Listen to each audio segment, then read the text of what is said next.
this crew, I still do grip. I'll still set up a grip stand with a flag or whatever else, you know.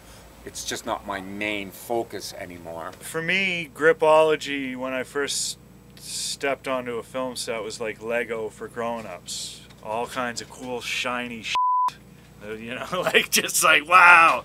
And watching cameras be mounted to cars and stuff, like, that was like, whoa. I don't know, just like the fact that you're creating something.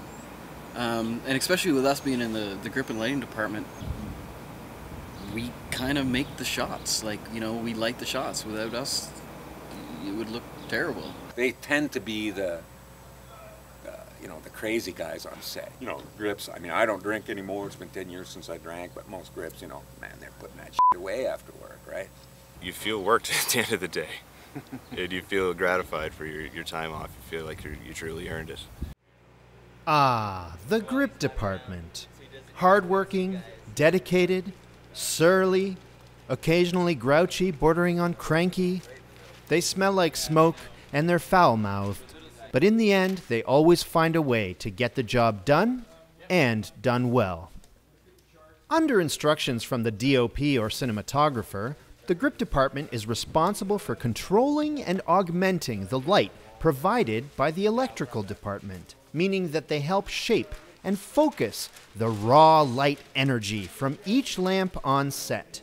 They create moody shadows, or even change a light's color and shape by using a seemingly endless variety of specialty tools at their disposal.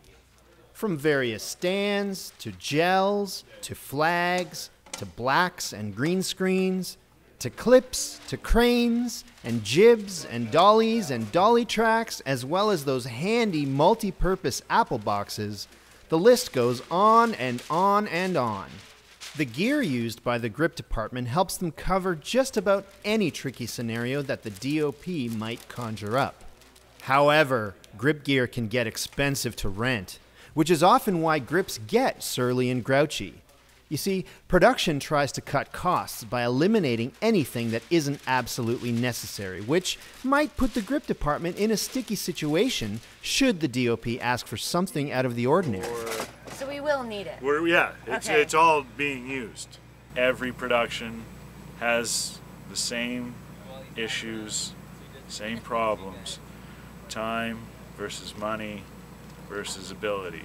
But these are grips we're talking about. They are problem solvers that think on their feet. Certainly there are times when you have to come up with things on the fly. Most lighting gags we will have pre-planned, like today with the fire flicker. 1, 2,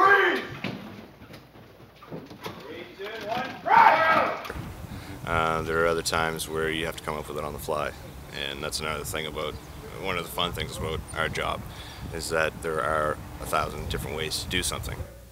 Right now, Robbie. This is a light gag to simulate entering from clear night sky to cloud cover. Would that stuff come after the gear does? Here. Yes, sir. 33, 33, 141, 33. In that I guess the neatest thing for me is to do these little light gags and then to see the finished product and be like, hey, I remember working on that show. So, how much does this? Oh, you're covering up that guy? That's exactly right, sir. They call for cloud, and I'm just gonna slide my cloud. There's a lot of things that you see on camera, cop lights, explosions, that you can not necessarily need that specific item to do it with. Well, today you saw me doing the clouds. I mean, it doesn't look like much, you know, but when you think back to that, you go, geez, I was laying on the floor, jammed in behind these seats to make that effect work. And if it does work and it reads on camera and it looks good, then I've done my job. Certainly there are specific pieces of equipment used for specific things, but you can get around that a lot of the time. And that's one of the really fun parts about working, is it's like being a kid and, you know, using the Tinker Toy system and being amazed on how you can break something in a different way to achieve a goal. Yes, the lighting gag. A shining example of grip ingenuity. In the absence of proper gear, why not grab whatever's lying around and figure out a way to make it work? As long as it looks good on camera, it doesn't really matter how you do it. This is filmmaking, where the ends very much justify the means. Over the next few months, we here in the Film Lab on thesubstream.com will be working on a series of how-to lighting gags. Really simple, really cheap solutions to create lighting effects that will do the trick. Please send us any suggestions, and we'd be happy to try and incorporate them. Bye for now.